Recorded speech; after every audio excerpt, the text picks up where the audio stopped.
Pessoal, eu agora estou chegando na casa do nosso entrevistado de hoje. Eu preparei uma grande surpresa para vocês. Espero que vocês gostem. Vem comigo!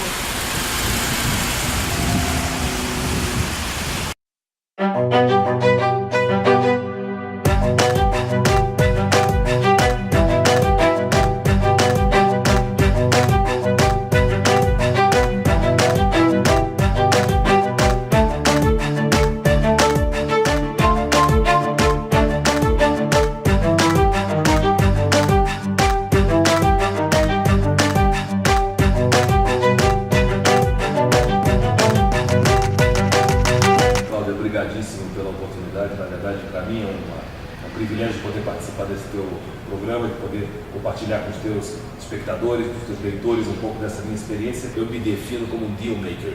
Eu realmente, o que me motiva, de fato, é identificar uma oportunidade, concretizar essa oportunidade, viabilizá-la financeiramente, lançá-la e aí passei para uma próxima. Eu de fato, eu não tenho a tradição de construir um negócio de longo prazo. Eu gosto de fato é fomentar novas oportunidades.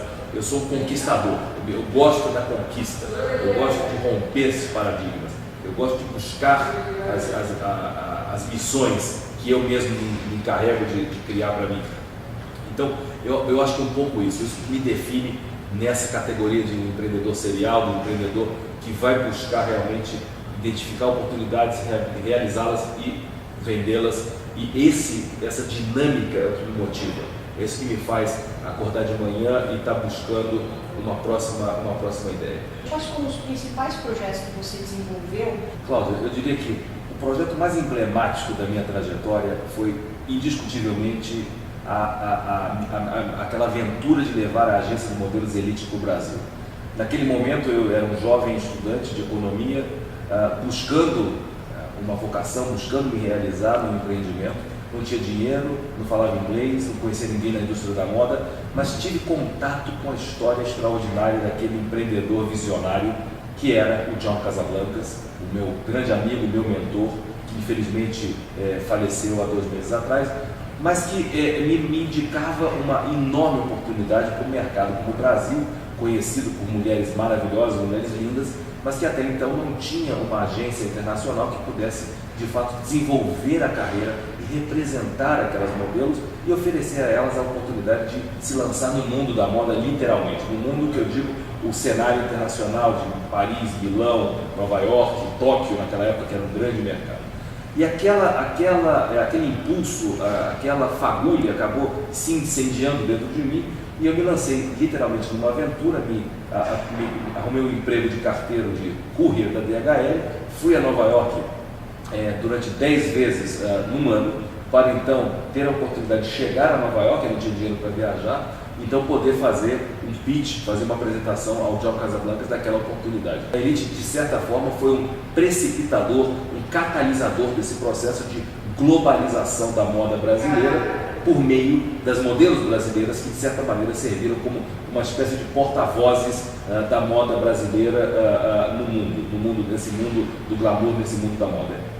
Então eu diria que a Elite me permitiu, num primeiro momento, romper todos esses limites e criar uma autoconfiança, uma convicção de que eu poderia fazer sim coisas aparentemente impossíveis. Me deu, obviamente, a oportunidade de conhecer o mundo. Eu literalmente tive a oportunidade de viajar no mundo com o John Casablancas e conhecer mercados, países e negócios que eu não tinha até então tido a oportunidade de conhecer pessoas também no ciclo de relacionamento dele, que inclusive me levaram a um outro projeto muito emblemático que acabou acontecendo quase 30 anos depois do início desse meu relacionamento com o John Casablancas, que foi o encontro promovido pelo John Casablancas com o Donald Trump, que foi um pouco motivo de uma grande promoção de um desenvolvimento imobiliário no Brasil, e que pela forma como esse primeiro encontro aconteceu, pelo desafio que me foi colocado pelo Donald Trump de vender a ele uma ideia em 3 minutos e poder de fato transmitir a ele a essência desse empreendimento e poder ao final desses 3 minutos apertar a mão dele, fazer uma fotografia e simbolicamente dar início a um relacionamento empresarial, mas também pessoal, de amizade, de confiança, que acabou estando expresso nos últimos 4 livros que ele publicou nos Estados Unidos, que também provocou o convite da McGraw-Hill para que eu escrevesse um livro que foi publicado em mais de 10 países, que se tornou um best-seller, cujo próprio Trump assinou o prefácio do livro. Uma série de, vamos dizer, episódios que acabaram acontecendo em cadeia e que acabaram me permitindo me criar essa plataforma para o contínuo desenvolvimento dos meus negócios. Agora a gente vai fazer uma viagem no tempo.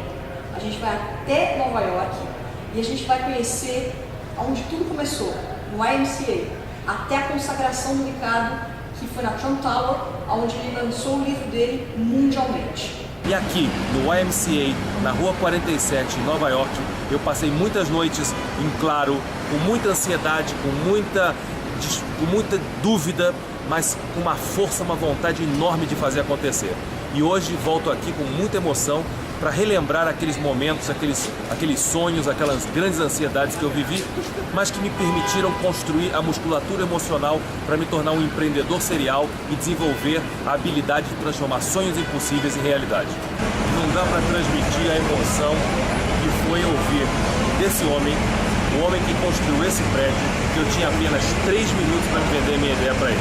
Parecia uma piada de mau gosto, mas se transformou numa belíssima história de empreendedorismo que virou sucesso no Brasil e no mundo. Ideias muitas pessoas têm, e essas ideias, na sua grande maioria, não saem do papel. Porque o problema não são as ideias, são as pessoas. É isso que tem que estar muito claro. Obviamente que você precisa de um plano de negócios, você precisa de um norte, você precisa de um planejamento. Você não pode fazer tudo na sua vida empiricamente. Mas o ponto que nós estamos discutindo aqui agora não é esse. O ponto é como é que você consegue conquistar a confiança do magnata das modelos, não tendo nenhum credenciamento, nenhum conhecimento. Você precisa fazer uma primeira boa impressão. E fazer uma primeira impressão positiva é você de fato conseguir criar empatia. E empatia só existe com verdade, com sinceridade, com entusiasmo. A pessoa tem que rapidamente ter empatia por você, mas imediatamente ter a confiança de que aquela sua energia, aquele seu entusiasmo, aquela sua capacidade de romper limites pode de fato fazer com que toda aquela sua visão e sonho possam se concretizar. O que aconteceu foi isso.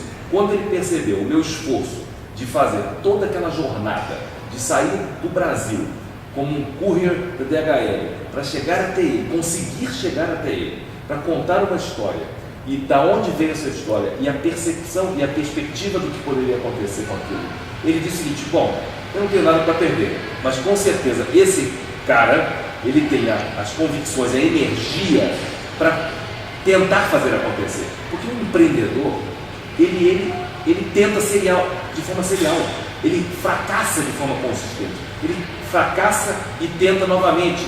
Esse é o espírito do empreendedor, é a resiliência, é poder fracassar sistematicamente até atingir o sucesso. Porque o sucesso na vida do empreendedor é a sucessão de fracassos que constrói a sua inteligência empresarial para que você não erre cometa os mesmos defeitos e você consiga atingir aquele sucesso consistente. Então, eu acho que esse é o grande ensinamento, a grande experiência do empreendedor, que, na minha opinião, deve ser compartilhada. É você acreditar que você pode, mas assumir riscos, aceitar que você vai fracassar. Você só aprende a andar de bicicleta quando você corre o risco de cair de bicicleta. Então, é a única maneira. Você, para andar, você tem que cair. Então, se você não tiver coragem de cair, você não mais vai caminhar. E o empreendedor, ele é isso. Ele é um ser que ele não tem medo de arriscar, ele não tem medo de errar, e ele pode fracassar sistematicamente, mas ele sabe que em um determinado momento aquela capacidade dele, aquela musculatura emocional que ele acaba conquistando, vai permitir que ele rompa os limites, quebre os recordes e consiga fazer coisas extraordinárias. Acho que isso é um pouco um discurso comum na vida de todo empreendedor, que você obviamente conhece muitos deles, e você vai perceber que o traço comum é esse. Eles não têm medo de tomar riscos, eles assumem muitos riscos, eles fracassam ao longo da sua trajetória até atingir aquele considerado sucesso empresarial naquele momento, e é uma dinâmica que tem altos e baixos como tudo na vida. O sucesso, ele inspira, mas o que ensina é o fracasso. E isso você só aprende na escola da vida. Eu literalmente fui formado na escola da vida. Hoje tenho a alegria de poder estar liderando um projeto de empreendedorismo cujo título, cuja marca é Escola da Vida, School of Life. É uma academia global de empreendedorismo, onde nós buscamos fomentar o empreendedorismo, inspirar pessoas muito mais no foco da construção do caráter e da personalidade do empreendedor do que propriamente nos instrumentos, na capacitação técnica, porque com certeza as escolas de negócios, as escolas de administração têm enorme competência, tradição em fazer isso. O que nós estamos preocupados é identificar e despertar esse potencial inato na pessoa, deixar com que isso se aflore e obviamente ajudar as pessoas a gerenciar essas emoções e essas capacidades empreendedoras para desenvolver suas carreiras, desenvolver seus negócios. Eu acho que isso, uma vez isso determinado e esse DNA e esse espírito libertado, eu acho que com certeza o mundo acadêmico pode, em alguns casos, ser muito importante na formação do empreendedor. Você pode ter empreendedor que é relacionado com a saúde, ou empreendedor relacionado à construção, você pode ter um empreendedor direcionado em diferentes setores da economia e que precisam de uma capacitação técnica específica. Você pode ser um médico empreendedor com uma visão extraordinária de construir um hospital, mas na hora de fazer uma cirurgia, se você não for formado em medicina, com todo o respeito, com toda a sua visão empreendedora, você não vai dar seu corpo, seu coração para um autodidata fazer uma operação. Então você precisa, em alguns casos, obviamente, ter essa capacidade. Ou reconhecer que você tem um visionário, um gestor competente, um empreendedor, e você tem a capacidade de contratar e identificar colaboradores que tenham essa capacidade técnica. Então eu acredito que o mundo acadêmico, o mundo da educação formal, ele é fundamental para a construção de uma equipe que possa funcionar liderada por empreendedores. Agora, se esse empreendedor não necessariamente precisa ter uma capacitação ou uma qualificação acadêmica, a história comprova isso.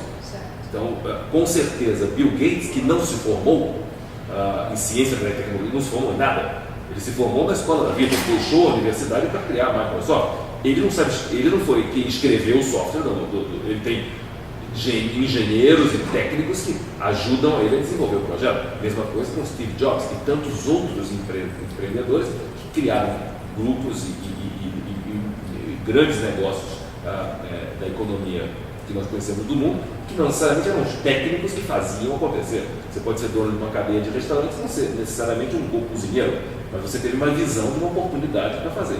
Eu acho que você tem que ter uma visão, o empreendedor tem que ter uma visão, vamos chamar de 360 graus, uma visão periférica, e tem que ter a capacidade de identificar talentos que possam fazer parte de uma equipe, de um time que funcione em harmonia, que possa colocar na prática aquela visão que aquele empreendedor teve num determinado momento e construir aquele produto ou serviço para atender uma demanda do mercado. Como é que foi essa tua experiência em ser sócio de um dos maiores empresários do mundo, um dos homens mais admirados do mundo? Cláudia, na verdade é o seguinte, o que aconteceu é que naquele episódio quase que caricato, do cara me dizer que eu tinha 3 minutos para poder vender minha ideia para ele, eu percebi, e aí é uma outra questão, as pessoas têm uma tendência a uma certa submissão.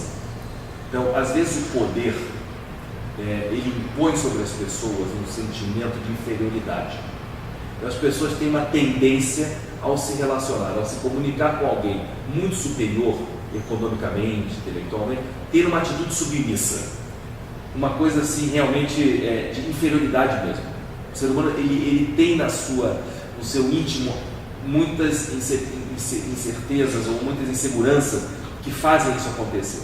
Até no tratamento, de como vai tratar a pessoa, de senhor, ou doutor, etc. e tal, que é uma coisa que não é o respeito nem a educação, é realmente submissão mesmo, inconsciente muitas vezes.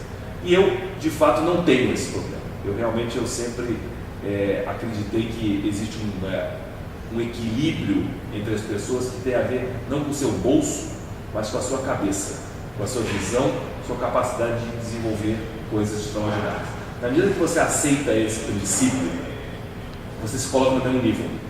E esses grandes empresários, essas grandes personalidades, elas respeitam essa audácia. não é falta de respeito, é uma postura. E quando você se posiciona assim, a pessoa te enxerga com respeito. Quando você se posiciona de forma submissa, ela já começa a relação com um sentimento de controle e de exploração. E o que aconteceu no nosso caso especificamente é que, com aquela postura arrogante que ele teve no primeiro momento, de quase me mandar embora, né? Ele não estava num dia de bom humor, ele tinha muitos problemas, ele me disse que eu tinha apenas 3 minutos para apresentar meu projeto para ele. E eu entendi que ali eu não tinha o tempo, e nem ia perder o tempo dele, nem o meu, de tentar explicar nada para ele sobre um projeto, porque 3 minutos, obviamente, não existe. Então, eu percebi que o melhor que eu podia fazer, primeiro, era inverter a dinâmica daquela conversa que a gente estava tendo. Na medida que aquela pessoa ele não se levantou para me cumprimentar, estava sentado ali, e ali ficou, e simplesmente me deferiu assim, uma sentença de morte, dizendo que eu tinha 3 minutos para vender uma ideia para ele, que obviamente, quando você já me introduz, que você estava de mau humor, cheio de problemas, e que me dá 3 minutos, você não está de fato querendo ouvir 3 minutos com atenção e depois me dizer se gostou ou não. Você está fazendo um favor, uma espécie de cortesia, para me dar 3 minutos, uma esmola, e que depois de 3 minutos, que eu tive a oportunidade de você me ouvisse 3 minutos, você pode ir embora para casa, porque eu não vou comprar ideia nenhuma sua, porque não é esse estado de espírito que eu estou hoje. Como é que você conseguiu isso? Então, o que eu acabei fazendo? Supostamente eu não teria que ter 3 minutos, porque nós nos falamos por telefone anteriormente, ele recebeu uma carta do João Casablancas, ele me convidou para essa reunião, então eu fui lá convidado por ele, eu fui lá com uma data e horário marcado, para ter uma reunião, que eu vim de São Paulo para Nova York, supostamente uma reunião de 1 hora, para explicar, para conversar, até porque nós tivemos 2 conversas no telefone muito simpáticas, realmente muito simpáticas e longas, que antecederam esse nosso encontro. E o que acabou acontecendo, quando ele me deferiu aquela sentença, eu achei aquilo de mau gosto, de fato tão grande, e que beirava, obviamente, um constrangimento. Então, no primeiro segundo, eu me senti, de certa forma, um pouco constrangido. Mas, como eu não tinha nada para perder, o que eu pensei foi o seguinte: já que ele me fez me sentir constrangido, eu vou fazer ele se sentir constrangido agora. E o que eu acabei fazendo é que eu acabei movendo ele daquela zona de conforto onde ele estava, e para que ele percebesse que ele não entendia nada do que eu ia falar, não é que eu falei em português para ele entender o português, o que eu fiz foi questionar, fazer perguntas a ele a respeito do cenário econômico macro brasileiro. Se ele sabia o que estava acontecendo na economia brasileira, especialmente em relação ao consumo de artigos e marcas de luxo no Brasil.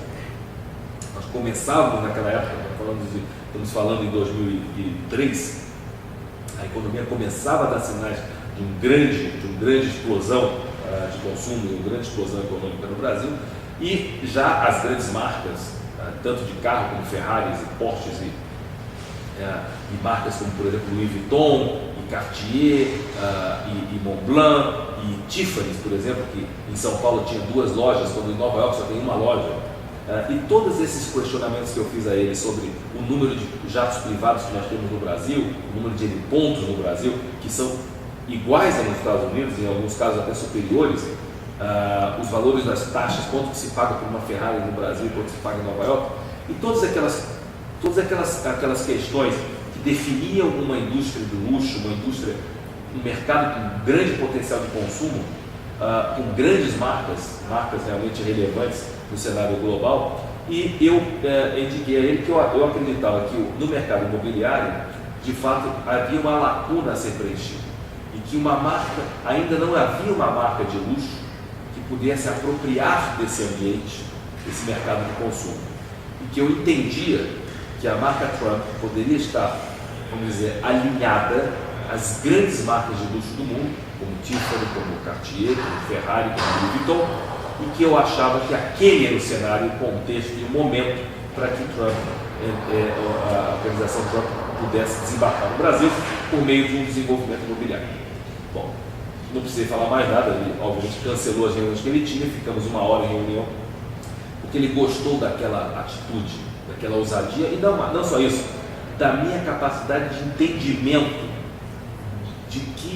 de onde a marca Trump deveria estar posicionada na mente de um potencial consumidor. Então eu acho que esse tipo de postura é o que faz com que você, em poucos minutos, conquiste a empatia do teu interlocutor. E se ele entende que você tem inteligência suficiente, inteligência emocional, inteligência de mercado, ou atitude, postura, que vai poder carregar no ombro aquela marca, aquela missão, você consegue pelo menos demover aquela parede que se coloca na tua frente todos os dias, quando as pessoas querem dificultar ou querem criar empecilhos para comprar a sua ideia ou para aceitar as suas sugestões. Isso é todo dia, isso faz parte das idiosincrasias dos seres humanos que usam o poder para manipular, para dificultar ou para vender facilidade em qualquer que seja o nível. Para quem não conhece os valores por trás assim, desses dois negócios, o output foi positivo. Como é que você me deu algumas informações sobre esses valores e eu fiquei realmente bastante surpresa. Divide aqui com a gente alguns números e, por exemplo, o que você conquistou com a Elite, que eu acho que foi assim incrível. Olha, do ponto de vista financeiro, obviamente, a Elite foi o meu primeiro empreendimento, mas foi um empreendimento que foi muito importante na minha vida porque ele me permitiu me criar muito rapidamente a minha independência financeira e econômica. Eu, aos 23 anos, eu era um jovem já independente, com o meu flat nos Jardins próprio, com o meu carro, com a minha companhia, com um bom prolabore, com distribuição de lucros. Então eu consegui de fato construir um negócio que faturava alguns milhões de dólares por ano, gerava no melhor momento só de comissões para os modelos internacionais mais de 15 milhões de dólares por ano. Então um negócio foi a minha primeira startup e que de fato me alçou, vamos dizer assim, a dimensão da independência. Então, eu realmente consegui experimentar o que é a independência muito rapidamente, entre um jovem sem nenhum recurso, nenhuma condição, e poder me encontrar 2, 3 anos depois com a minha independência, e mais do que a independência financeira, o quanto eu acumulei naquele primeiro momento, foi de fato conquistar a minha autoconfiança, a capacidade de fazer, de poder ter visto que eu poderia fazer um negócio de $1 milhão, mas mais importante do que isso, que eu poderia concretizar sonhos, que eu poderia fazer tudo que eu pensar, tudo que eu quisesse fazer, eu poderia fazer. Aquilo foi realmente o coroamento máximo para mim como empreendedor, de poder ver que você pode de fato fazer acontecer contra tudo e contra todos que promovem uma campanha quase de desmotivação para que você desista dos teus sonhos. A relação com Donald Trump foi uma relação também muito positiva. Eu vendi a minha participação no grupo depois de alguns anos que eu estava à frente do grupo.